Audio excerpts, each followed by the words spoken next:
বিসমিল্লাহ, আসসালামু আলাইকুম। এখানে একটি চার্ট দেওয়া আছে। চার্টে বাইনাপুকুর পর্যন্ত শেখপাড়া গ্রামের কাজ সম্পূর্ণ হয়েছে 2,50,000 টাকা।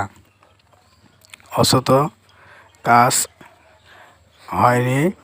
রাস্তার করুণ অবস্থা, মানুষ চলাফেরা করতে পারছে না। রাস্তা কাদো, গাড়ি ঘোড়া কিছুই চলাফেরা অযোগ্য হয়ে গেছে। দেখেন রাস্তার কি পরিবেশ। অথচ চার্টে লেখা আছে বাইনাপুকুর পর্যন্ত কাজ সম্পূর্ণ হয়েছে, অথচ কাজ হয় নাই।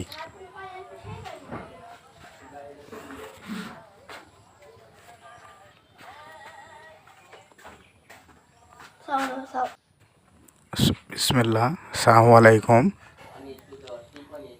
এখানে একটি চার্ট দেওয়া আছে। চার্টে বাইনাপুকুর পর্যন্ত শেখপাড়া গ্রামের কাজ সম্পূর্ণ হয়েছে 2,50,000 টাকা। অথচ কাজ হয়নি। রাস্তার করুণ অবস্থা, মানুষ চলাফেরা করতে পারছে না। রাস্তা কাদো, গাড়ি ঘোড়া কিছুই চলাফেরা অযোগ্য হয়ে গেছে। দেখেন রাস্তার কি পরিবেশ। অথচ